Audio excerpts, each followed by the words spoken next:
kemudian pendidik, itu sudah menjadi tugas dan fungsi kita, tupoksi kita, administrasi. Dan saya kira dimanapun itu administrasi. Dua itu administrasi dan aplikasi. Nah kalau melihat di atas, wah banyak anak, 27 perangkat guru. Ini yang idealnya ya, idealnya. Ada silabus, kalender pendidikan, RPP, program semester dan seterusnya. Tetapi hari ini kita tidak mau bahas semuanya, cukup mungkin berputar sekitar RPP. Sebetulnya saya juga mesti nanti tentang Aldik, Prota dengan Proser, karena itu juga tidak akan mungkin kita tuangkan ke dalam RPP itu sebelum itu jadi. Dan sesi berikutnya nanti saya berharap namanya workshop itu kita memang kerja ya, harus mencoba, harus melakukan sendiri, merasakan sendiri, bukan hanya mendengar. Karena pembelajaran orang tua beda, orang dewasa dengan anak-anak itu beda. Lebih senang kalau melakukan.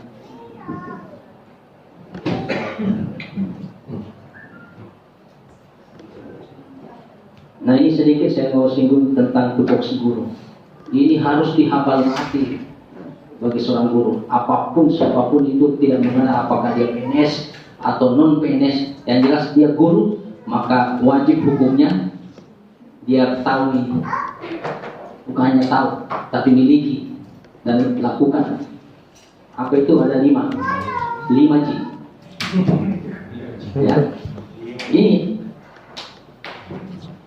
kurikulum berubah bagaimanapun, itu tetap ini tugas dan fungsi guru.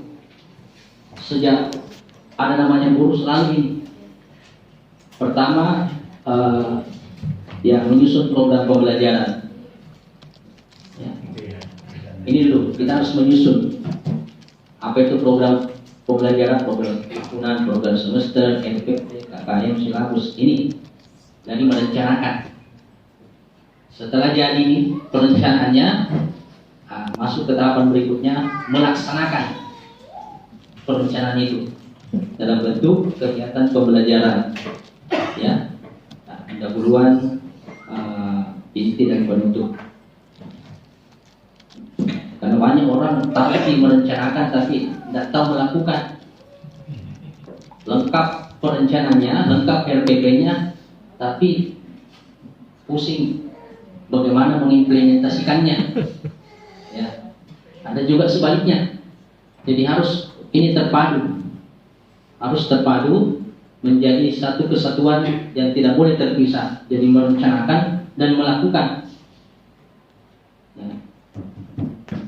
Setelah kita lakukan proses pembelajaran yang diawali dengan perencanaan, masuk ke tahap melaksanakan penilaian atau evaluasi. Pertanyaan saya, Bapak, kenapa tahap ketiga ini evaluasi? Dimanapun yang namanya program itu wajib dievaluasi. Bagaimana kita mengetahui kekurangan kelebihan kita dari apa yang kita rencanakan dan lakukan tanpa melalui proses evaluasi.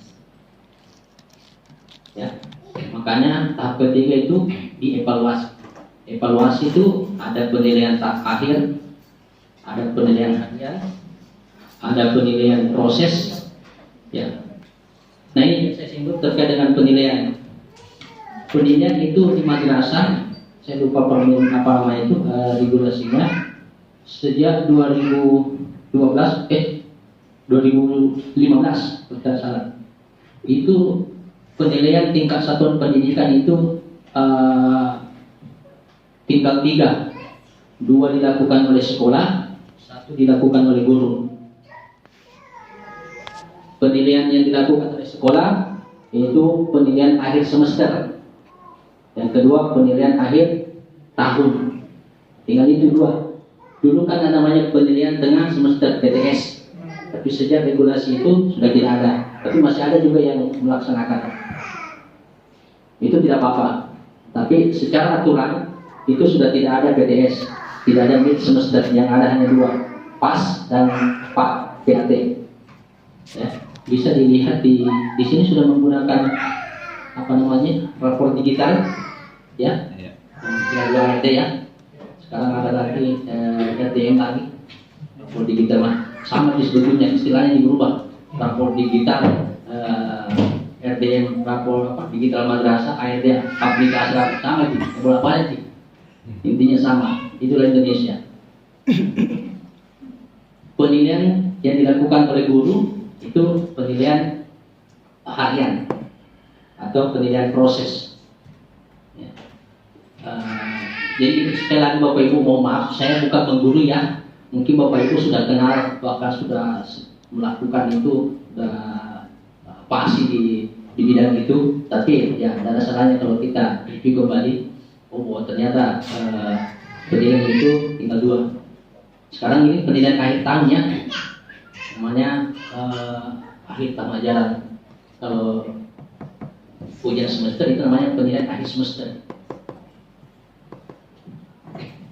Kemudian setelah kita lakukan penilaian, tentu ada hasil di situ, ya, ada hasil dari siswa kita.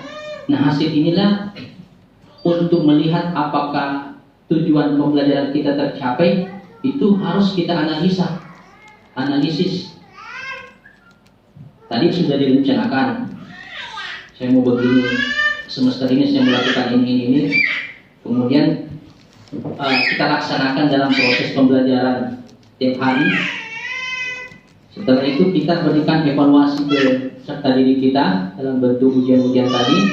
Hasil yang kita dapat itu kita olah atau istilahnya analisis. Di sini kekurangan yang maaf bukan hanya di Makassar, mungkin hampir termasuk di Bandung. Di sini yang lemah analisis penilaian. Hampir. Kenapa? Kadang guru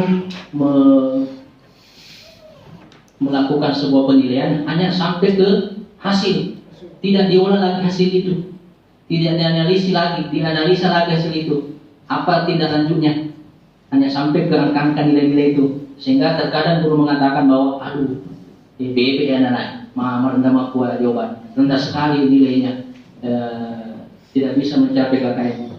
Padahal bisa jadi rendah atau tinggi itu tergantung dari kualitas instrumen kita, kualitas dari ujian yang kita beri itu, soal-soal yang kita buat, banyak faktor. Nah inilah kekurangan karena tidak dilakukan analisa. Kemudian tahapan yang terakhir, tindak lanjut. Jadi setelah dianalisa, tidak sampai ke analisa, tentu ada hasil dari analisa kita itu bahwa ini di sini lemah. Nah, hasil analisa kita itu kita tindak lanjuti dengan program tindak lanjut. Apa itu program tindak lanjut? Ya, dua, yaitu pengayaan dan remedi. Pengayaan, bukan penganiayaan ya. Pengayaan maksudnya itu siswa yang sudah mencapai standar minimal dari yang kita tentukan dalam bentuk nilai KKM itu, itulah yang diberikan pengayaan, penguatan. Kalau perlu dikasih tantangan yang tentunya berkaitan dengan materinya. Bagi yang tidak mencapai atau tidak mencapai ketuntasan minimal KKM kita, itu yang diremedi. Nah, remedi istilah. Tapi sebetulnya di sini ada dua remedial. Bukan remedi itu bahwa kasih ujian anak-anak, sebetulnya itu salah satunya. Salah duanya adalah remedial teaching. Jadi anak-anak jangan langsung dikasih ujian tidak mencapai ketuntasan tanpa dilakukan treatment dulu, tanpa dilakukan dulu pembimbingan, tanpa dilakukan dulu remedial teaching. Maksudnya dikasih dulu, diajar dulu dengan mungkin metode yang berbeda, dengan pendekatan berbeda. Nanti setelah itu baru dikasih tes kembali. Guru kadang langsung kasih soal kembali, sehingga nilainya itu juga. Nah, kalau gurunya sudah akhirnya kaliban angka standar. Nah, atau kadang yang memberikan tes yang ala kadarnya, tulis kembali soalnya. Ini yang harus dilakukan oleh guru. Jadi sebisa mungkin Bapak Ibu teman-teman ini dihafal. Pertama tadi merencanakan, kemudian dilaksanakan, kemudian dievaluasi pelaksanaan kegiatan pembelajaran kita itu. Hasil dari evaluasi ini kita analisa lewat analisis. Ini sebetulnya saya pernah bawakan ini secara virtual ini, analisis pembelajaran, analisis butir soal, analisis hasil evaluasi. Kemudian dari hasil analisis itu kita berikan dua perlakuan, dua tindakan, yaitu pengayaan dan remedial. Hasil dari pengayaan remedial ini itu lagi akan menjadi dasar kita untuk menyusun program lagi. Jadi siklusnya berputar. Jadi tindakan sampai ke analisis, hasil analisa kita itu yang berupa bahwa ini yang lemah di sini, itu nanti akan menjadi program di kegiatan atau penyusunan pembelajaran berikutnya. Jadi intinya berputar, saling terkait. Oke? Jadi itu sekali lagi, bagaimanapun kurikulum itu berubah, tetap ini tugas dan fungsi guru tidak pernah lepas dari sini. 5. Ya, ini harus dihafal mati.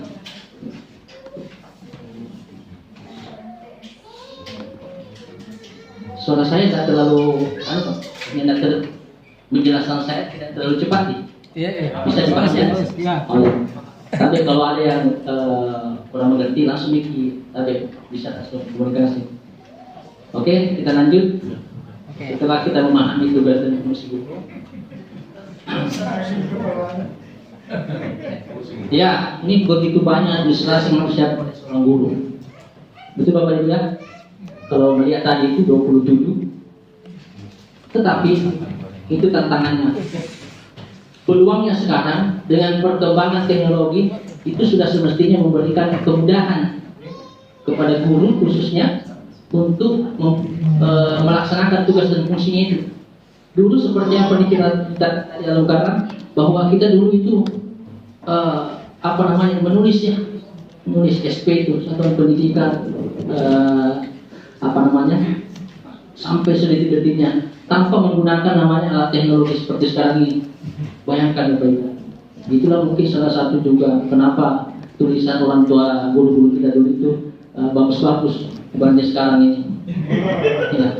Karena itu mereka sudah terlatih merencanakan dalam bentuk manual menulis. Sekarang ini generasi anak kita ini suka aja tulisannya.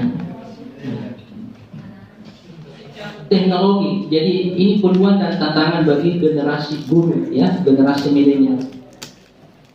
Dan saya tidak usah tanya lagi tentang teknologi. Sudah menjadi kewajiban bagi seorang guru untuk memahami dan mengaplikasikan namanya IT. Bukan lagi mengatakan bahwa television sama laptop, saya tahu dia hanya buka tutup. Mohon maaf kalau ada guru yang hari ini masih berprinsip seperti itu, sepertinya tinggal menunggu waktu. Iya, anak-anak kita sekarang luar biasa Bapak Ibu. Coba, mereka sudah mengetahui jauh sebelum gurunya mungkin tahu. Jadi jangan heran kalau ada siswa kita yang dalam mengikuti proses pembelajaran itu mungkin dia ogah-ogahan karena mungkin aku tahu itu Nadila. Bahkan ada lagi yang terbaru, Pak, lewat di mana Pak? Teknologi. Nah kalau guru tidak mau mengambil ini, kalau mau belajar kita ketinggalan. Bahkan saya sudah 1 bulan ini mencoba membuat program mungkin bahasa ini aplikasi. Saya bagaimana merancang administrasi pembelajaran guru ini dalam satu aplikasi yang bisa digunakan secara efektif, efisien. Siapa hari ini guru yang tidak punya HP? Tidak ada. Maksud saya HP, nggak usah saya tanya HP apa. Ya, tentu HP Android semuanya. Nah, bagaimana? Mudah-mudahan saya rencanakan saya launching ini sebelum tamat jalan. Amin, amin. Di situ sudah ada semua, Bapak Ibu, bahkan sampai ke slide-nya. Wah, mantap. PPT-nya jadi program semester, program tahunan, apa materi, metode apa, strategi pembelajaran, sampai ke slide presentasi. Itu sudah semua, tinggal kita memasukkan bidang studi kita. Ini sementara sudah hampir 1 bulan saya, bukan hanya saya sendiri, saya ajak kerjasama dengan teman juga yang kebetulan juga sama-sama lulusan dari UNN, meramai. Untuk apa? Untuk bagaimana lebih mempermudah guru, sekaligus pemanfaatan dalam hal teknologi pembelajaran. Teknologi dan pembelajaran tidak bisa dipisahkan sekarang ini. Coba bayangkan Bapak Ibu, seandainya tidak ada begini, dengan kondisi pandemi sekarang ini, bagaimana kira-kira? Tapi dengan adanya ini, teknologi, perkembangan teknologi yang hampir semua sektor di dunia ini sudah menggunakan IT, apalagi guru.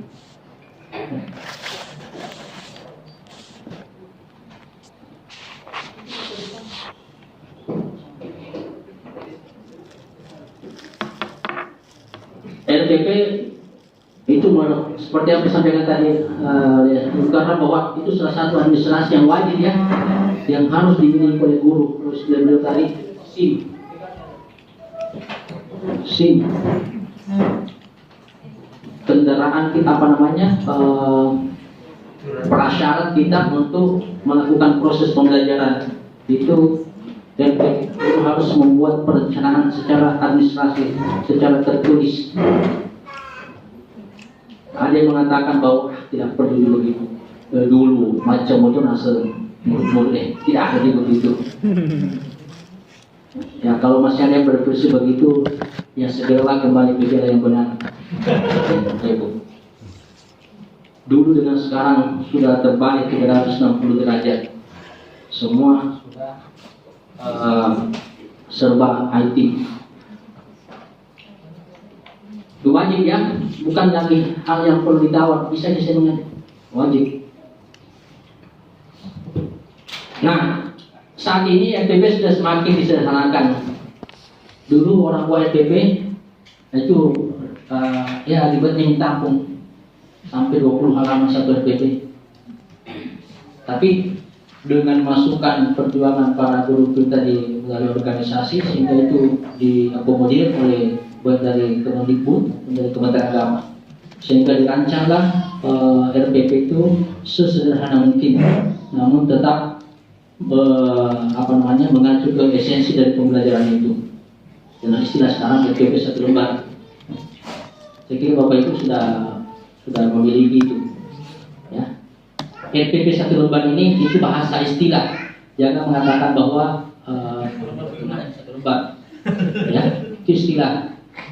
Maksudnya supaya lebih sederhana. Itu tadi kembali ke mindset kita kapan. Karena kapan dikatakan RPP itu buah RPP 20 lembar, baru didengar sudah mulai mikir 20 lembar. Tapi kalau 1 lembar itu agak sedikit mudah ya.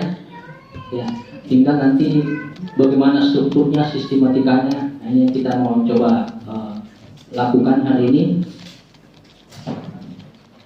Saya mengatakan begini Bapak Ibu, di teman-teman di madrasah di Baru, bahwa sebetulnya itu RPP itu 1 kali kita buat. Pertamanya ini, keduanya itu yang kita lakukan, tinggal merevisi. Ya, tinggal merevisi. Itu yang susah kalau belum pernah buat. Itu susah. Tapi kalau pernah kita buat, tinggal kita revisi. Seperti apa revisinya? Nah, itu tadi mengacu ke tugas fungsi guru tadi itu. Ya. Dengan istilah sekarang ya, merdeka belajar. Sudah pernah dengar ya? Merdeka belajar. Yang dari ke pendidikan kebudayaan ini, merdeka belajar itu wewenang tugas guru itu sudah merdeka, dalam artian tidak lagi harus ada format tersusun yang harus dilakukan oleh guru yang diikuti, sehingga guru kaku